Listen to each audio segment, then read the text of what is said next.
भगवान शंकराचार्य से भगवान वेदव्यास ने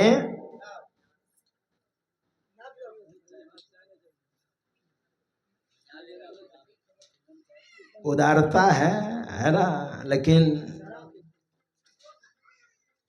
हो गया बैठिए। श्री सद्गुरु महाराज जी की जय। ठीक है, तो भगवान वेदव्यास ने भगवान शंकराचार्य से कहा, जो भगवान शंकर के अवतार थे। कलयुग की बात बता रहा हूं, आज से 1200 वर्ष पहले भगवान शंकराचार्य धराधाम पर आए। कहा भगवान शंकराचार्य से, महाराज वेदों का उद्धार करना है, इसके लिए भगवान वेदव्यास ने कहा वेद पर आपको भाष्य लिखना है, क्योंकि वेदों में सारा ज्ञान है महाराज। जितना ज्ञान दुनिया में है ना, यहाँ जो अभी श्राद्ध कर्म अभी चल रहा है, वेदों में वर्णन है। कर्म कांड, वेदों में कितने कांड है? 3 कांड है, कर्म कांड, उपासना कांड और ज्ञान कांड। चारों वेदों में 1 लाख मंत्र है, उसमें 80,000 मंत्र कर्म कांड का है, 16,000 उपासना कांड, 4,000 ज्ञान कांड। और ज्ञान से मोक्ष होता है, बाकी तो कर्म कांड ही अधिक है ना, उपासना कांड और कर्म कांड। उपासना कांड और कर्म कांड 96,000 है और मात्र 4,000 ज्ञान कांड है। और जितने संत हुए ना, वो ज्ञान कांड बताया है। ज्ञान से क्या होगा? तो ज्ञानान मोक्ष मवाप्नोति तस्मात् ज्ञानम परात् परम। ज्ञान से मोक्ष होगा, आत्म साक्षात्कार होगा। और वेद बोध कनिष्ठ है, लोग ओझरा जाते हैं कर्म कांड में ही, है ना, पूरा ओझरा जाते हैं। अभी जैसे कि यहाँ पर कर्म कांड चल रहा है, जो भी विद्वान कर्म कांड करते होंगे, कल थोड़ा सा मैंने उल्लेख किया था, है ना, वेद में थोड़ा मैंने उल्लेख किया था। महाभारत का जहां पर युधिष्ठिर और यक्ष संवाद है, यानी यक्ष ने प्रश्न किया है युधिष्ठिर महाराज से, जो धर्मराज के अवतार थे, और युधिष्ठिर महाराज ने जो उत्तर दिया है, तो वही प्रश्न किया है, कौन सा श्राद्ध मरा हुआ है? ऐसा प्रश्न किया है। बोलिए आप, ऐसा प्रश्न आप कर सकते हैं? कौन सा श्राद्ध मरा हुआ है? मरा हुआ मतलब श्राद्ध हो गया लेकिन कोई प्रभाव नहीं। मैं केवल आपके सामने में रख देता हूं। एक श्लोक में 4 प्रश्न का 4 उत्तर है। मृतो दरिद्रः पुरुषः मृतम राष्ट्र मराजिकम मृतम अश्रोत्रियम श्राद्धम मृतम यज्ञस्व दक्षिणः। 4 प्रश्न का 4 उत्तर। कौन सा पुरुष मरा हुआ है?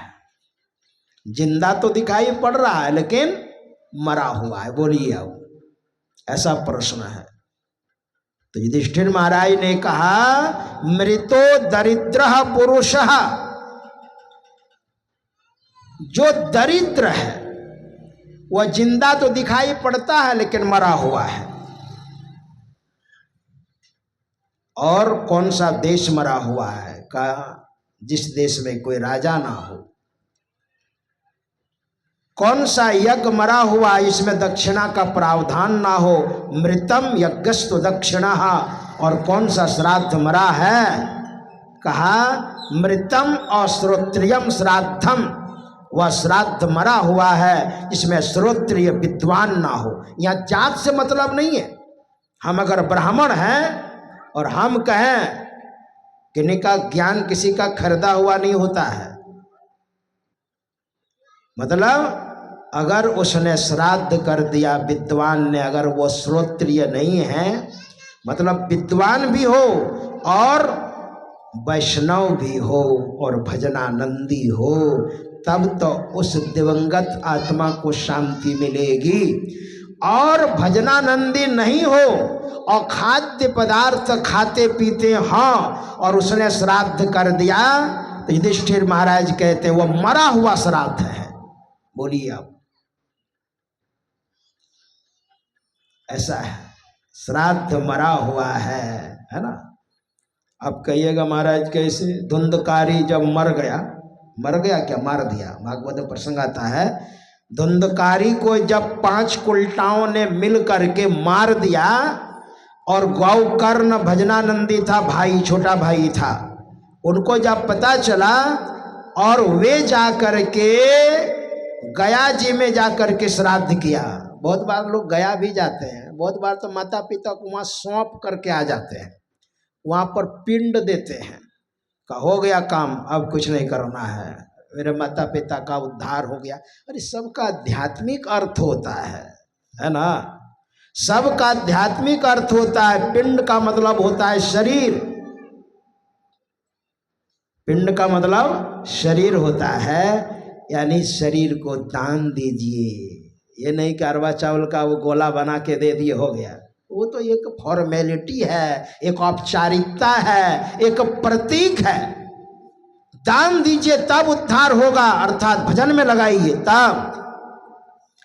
गौकर्ण जी गए गया जी और वहां जाके श्राद्ध कर्म करके आए, सोचा एक रोज घर में आसन लगाता हूं, और जैसे आसन लगाया ना, आ गया धुंधकारी, कभी भैंसा बन जाता, कभी बाघ बन जाता, कभी इंद्र बन जाता, कभी अग्नि बन जाता, कभी बकरा बन जाता। गोकर्ण जी ने कहा भैया तुम कौन हो और मुझे तुम परेशान क्यों कर रहे हो? तब रो रो करके बोलने लगा, बोल नहीं सकता था ना। उसने कहा कर्मणो नास्ति संख्या में महाज्ञानी विवर्तिनः लोकानां हिंसकः सोहम स्त्रीभिर दुखे न मारितः। भाई साहब, मैंने बहुत बुरे बुरे कर्म किए हैं और उसी के वजह से मैं इस दुर्दशा को प्राप्त हुआ हूं, मेरा उद्धार करो भाई साहब। बोल भी नहीं सकता था ठीक से। तो गोकर्ण जी ने कहा भाई साहब, आपके लिए मैंने गया जी में जाकर के श्राद्ध कर्म किया, तो आपका उद्धार नहीं हुआ। तो वह प्रेत, देखिए प्रेत अलग है और भूत अलग है। हम लोग मिला जुला के बोल देते हैं भूत प्रेत, सहचर शब्द बना करके। नहीं नहीं, भूत अलग है और प्रेत अलग है। प्रेत का मतलब, प्रेत किसको बोलते हैं? यहाँ पर जो विद्वान अभी श्राद्ध कर्म करते होंगे, बार बार प्रेत प्रेत बोलते होंगे, बार बार मंत्र बोलते होंगे, प्रेतस्या प्रेतस्या प्रेतस्या, है ना।